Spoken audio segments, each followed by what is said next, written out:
Meghalaya high court ने 10 दिसंबर को अपने फैसले में केंद्र सरकार से अपील की है कि भारत को इस्लामिक देश बनने से बचाया जाना चाहिए और साथ में ये भी कहा है कि आजादी के समय जिस तरह पाकिस्तान इस्लामिक देश बना, उसी तरह भारत को भी हिंदू राष्ट्र बनना चाहिए था। जस्टिस सुदीप रंजन सेन ने अमन राणा नामक एक व्यक्ति की याचिका पर सुनवाई करते हुए ये टिप्पणी की।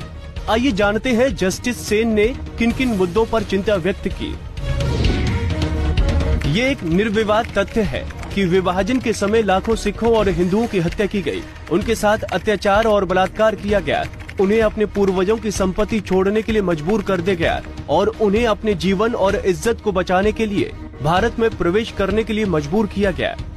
विभाजन के समय पाकिस्तान ने खुद को एक इस्लामिक देश घोषित कर दिया और भारत, जो धर्म के आधार पर विभाजित हुआ था, उसे हिंदू देश घोषित किया जाना चाहिए था, लेकिन वो एक धर्मनिरपेक्ष देश बना। भारत ने खून बहाकर आजादी हासिल की और सबसे ज्यादा पीड़ित हिंदू और सिख थे, जिन्हें अपने पूर्वजों की संपत्ति, जन्म स्थान को आंसुओं और डर से छोड़ना पड़ा और हम इसे कभी नहीं भूलेंगे। हालांकि ये उल्लेख करना गलत नहीं होगा कि जब सिख आए तो उन्हें सरकार से पुनर्वास मिला, लेकिन हिंदुओं को समान व्यवहार नहीं मिला। ये कहना सही नहीं है कि भारत ने स्वतंत्रता अहिंसा से हासिल की, बल्कि ये हिंसा के माध्यम से हासिल हुई है, जिसमें लाखों की तादाद में हिंदुओं और सिखों ने अपनी जिंदगी, संपत्ति और भूमि और आजीविका का बलिदान किया।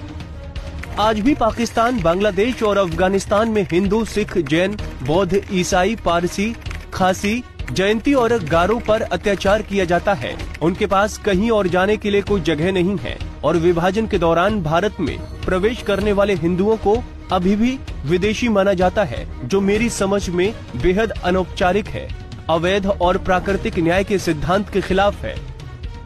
कानून लोगों के लिए बनाए जाते हैं, न कि लोगों को कानूनों के लिए बनाया जाता है। और ये भी एक तथ्य है कि कानून तभी प्रभावित हो सकते हैं जब वो इतिहास और जमीनी वास्तविकता को ध्यान में रखें। मैं ये स्पष्ट करना चाहता हूँ कि किसी को भारत को एक और इस्लामिक देश बनाने की कोशिश नहीं करनी चाहिए, अन्यथा ये भारत और दुनिया के लिए कयामत का दिन होगा। मुझे पूरा भरोसा है कि श्रीमान नरेंद्र मोदी जी के अधीन सरकार इस विषय की गंभीरता को समझेगी और उपयुक्त अनुरोध पर कदम उठाएगी और मुख्यमंत्री ममता बनर्जी भी राष्ट्रीय हितों को ध्यान में रखकर इसका समर्थन करेंगे। मैं प्रधानमंत्री, कानून मंत्री और सांसदों से अपील करता हूं कि वो कानून पास करें जिसमें पाकिस्तान, अफगानिस्तान और बांग्लादेश से आए हिंदू, सिख, जैन, बौद्ध, ईसाई, पारसी, खासी, जयंती और गारो समुदाय के लोगों को बिना प्रमाण पत्र के देश की नागरिकता दी जाए। मैं उन मुस्लिम भाई और बहनों के खिलाफ नहीं हूं जो कई पीढ़ियों से भारत में रह रहे हैं, जो देश के कानून का पालन करते हैं, वो शांतिपूर्वक यहाँ रह सकते हैं। कोर्ट सरकार से आशा करती है कि वो इस अदालत के फैसले पर गौर करेगी और देश और उसके नागरिकों की रक्षा करेगी। पंजाब केसरी के लिए मनीष शर्मा की रिपोर्ट।